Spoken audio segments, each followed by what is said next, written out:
moving on to the Big Ten tournament odds in Minneapolis. Pretty close to you. You're up in Wisconsin. I'm in Chicago. And looking at the odds per BetMGM, Purdue minus 185. So a heavier favorite, actually, than UConn and Houston in their respective conference tournaments. I don't know if I necessarily agree with that, which we'll get to in a second. Nebraska plus 500, Michigan State plus 600, Wisconsin. Your Badgers 10-1, Iowa 18-1, Ohio State 20-1, Indiana 35-1, Maryland 50-1. So before I get into my bet for this conference tournament, Eric, the reason why I brought up what I said with Purdue is, what is the motivation for this team? I'm not saying they don't want to win back-to-back Big Ten conference tournaments, but you have your eyes set on March, especially after what happened last year. All right. And that's the concern. Is Purdue going to be thinking about that? I mean, Purdue, granted, look at what Purdue, you could say, well, Purdue won it last year. But look, do you remember what Purdue faced to win the Big Ten title? They won. The best team they faced was their first opponent. That was the 9 seed. That was Rutgers. I think they faced in the semis, it was 13 Ohio State, and then it was 10 Penn State in the final. So, I looked at that and almost like reluctantly, Purdue won the whole thing, because what else were they going to do? They weren't going to face any real competition. And I don't know, does that wear you out? I don't know. That's always the thought, is these teams that actually make a run in these conference tournaments, all of a sudden, does that hang with you 3 or 4 days later? If you get 3 games in a row, I don't know. So that's going to linger, I'm sure, with Purdue. And if they face, they could have the same situation. What if, obviously, if you're looking at a Maryland team that gets by Rutgers, well, Wisconsin's not playing great basketball. I kind of joked today. I said Maryland's probably going to run through Wisconsin, and Wisconsin will be in the pool on Friday, all rested up, saying, well, we got a 6 seed. Who cares? And then all of a sudden Maryland goes through Northwestern. You could have the same situation where Purdue takes down a Minnesota or a Michigan State and then gets a Maryland. And then who knows what happens in the other side? They may go 3 games again. Now, I don't think it's going to be this. Obviously, it's easy for me to say it's not going to be the same situation as Fairleigh Dickinson last year. The guard play, another year of experience for these guys. Lance Jones is a big, huge upgrade over Brandon Newman from a year ago. Zach Edey is a better basketball player. It's not going to happen. I mean, if it does, I will start tracking every single injury in college basketball if Purdue loses in the first round to a 16 seed. Ain't going to happen. Ain't going to happen this year. But at the same time, what does Purdue have to play for? There's 3 teams who are locked in on that one line no matter what they do tomorrow. Nothing can change that. It's Purdue, it's Houston, and it's UConn. So what's the motivation for Purdue? I mean, you have to ask yourself that. I mean, if I'm Purdue, the thought is going through my head. I mean, what's our motivation? Bragging rights? Is that really what it is? I mean, that's what it comes down to. And so you got to think about that when you're kind of handicapping these games. What's the motivation for Purdue? And my first thought was, well, they did it last year. But then when I took that closer look, I was like, well, the best team they faced was the 9 seed in the conference. That was it. So if they face some stiffer competition and all of a sudden you play a hungry Northwestern team, or you get Illinois in the final, are they going to get through that? I mean, at that point, once you're in the final, they're going to go all out. The question is, are they going to be motivated for a team like, for example, Michigan State? Michigan State, high ceiling, hungry team, or should be hungry, considering they're on the bubble now. They should never have been here, but here they are. All of a sudden, they look and go, this is our big chance. If we lose this game, we could be left out. Who would have seen that coming? The question is Purdue going to have a lot of motivation for that game with Michigan State if it happens? I want to go back to your point about Edey, and I know I joked earlier, or to start the podcast, with him trucking through Chucky Hepburn. I mean, the calls that Purdue got in the regular season finale, ridiculous. But I digress. It really is going to depend on in the NCAA tournament how officials call Zach Edey at both ends of the floor. Purdue games are going to be decided by that notion. I think maybe alone. We saw it a couple years ago. What was it? A few years ago, 2-3 years ago against Texas. They attempted something like 50 free throws in that game. And the officials kind of veered away from it against St. Peter's. Now, Peter's kind of played stylistically different than Texas at both ends of the floor, but I think the point still stands. Now, going back to my Big Ten tournament bet here, I played Ohio State, which you can find in our Discord channel. I bet them at 35-1 over at DraftKings. Remember to price shop over at thelines.com. So when we talk about motivation, Buckeyes have a lot of it trying to get into the NCAA tournament. Maybe 2 wins gets them in if they get to the semifinal. Much different story than last year's team, but I still think you gotta get to the championship game. And then, like you said, you go all out at that point. But since February 18th on your site, Eric, Ohio State ranks 15th in the momentum metric over at Haslametrics. Top 50 in adjusted offensive efficiency since that date. Top 10 in adjusted defensive efficiency. And that start date coming back to when they fired Chris Holtmann and brought in Jake Diebler as one of the assistants turned now interim coaches. So you think about this team, Bruce Thornton and Gale, really, really good backcourt. Jamison Battle, one of the better three-point shooters in the Big Ten, but also in college basketball. Okpara gives them a lot of athleticism. And then you have depth with Zed Key behind him. And also Mahafy's defense, I think, would be an interesting factor in a rematch against Illinois, just because Damask and the Illini do such a great job of creating mismatches offensively, maybe not defensively, with them ranking, bottom 100 in adjusted defensive efficiency over the last month. But one nugget that I found that was interesting, not only does Ohio State have experience of making a run in the Big Ten tournament, like last year, even though different story because 2 wins wasn't going to get them in, or maybe even 3. You had to win the whole thing. This offense over the last few weeks, since February 18th, when they beat Purdue, upset them on that Sunday afternoon, ranked before that, I should say. So backtracking a bit, from the start of the season, before the Purdue game, they ranked in the 2nd percentile of percentage points in transition.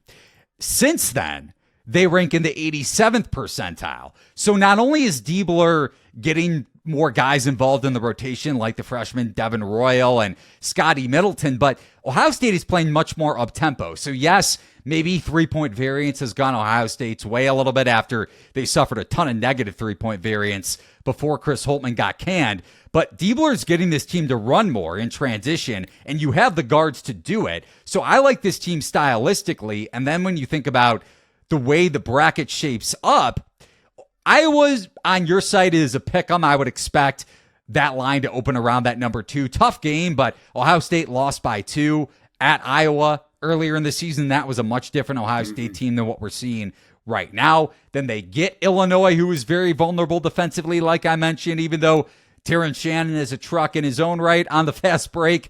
And then you would play, theoretically, if they get to the semifinal, Nebraska versus maybe Indiana or Penn State before you get to the other side in the title game. So I think the number is fair-ish. I make it closer to like 28-1. So not a huge edge, but you're not going to get a huge edge when you're talking about 35-1 versus 25-1, even when you're talking about implied probability. So I like the number. I took the Buckeyes.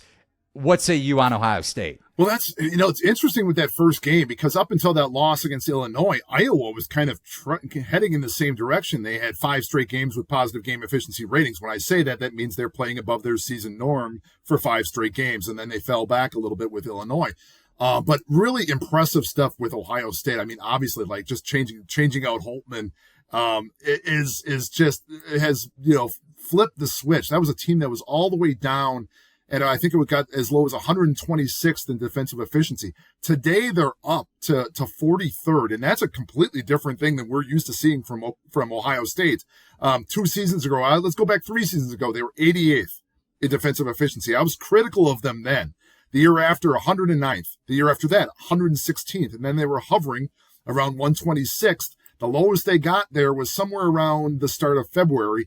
And ever since then, they have been climbing up steadily. They've outperformed their defensive norm in 7 of their last 8 games. So obviously something is changing there under that guard.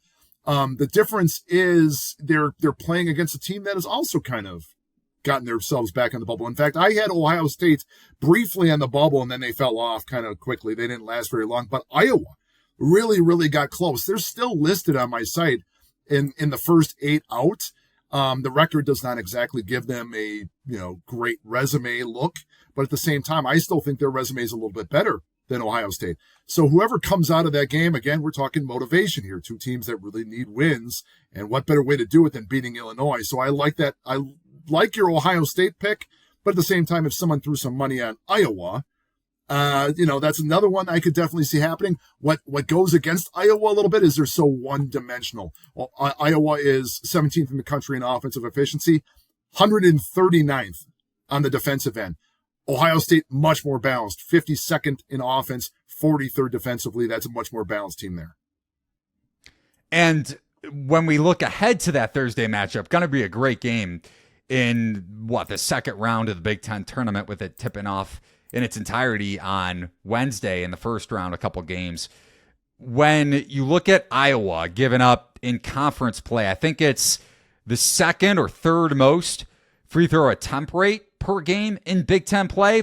And when you think about their transition defense, they got ripped apart against Illinois on Sunday in a big spot for them. You mentioned their tournament hopes are on the line. A win there against the Illini on Sunday night maybe vaulted them into the first four in conversation, but they couldn't do that. But Iowa transition defense-wise, it's not just in that game in particular against the Illini. When you look at throughout conference play, they've been a bit vulnerable, especially against teams that could really push the tempo and have an elite transition offense, which I know Ohio State's full body of work doesn't show you that, but in the last few weeks, it's not just a variance thing with the Buckeyes. Coin flip game for sure in the second round of the Big Ten tournament against Iowa. I'll give you that, but they have changed their style of play, which is the kind of thing I look for when I'm taking a long shot. Yeah, absolutely. And I completely understand that. And like you said, there's something to play for. They're a 10 seed.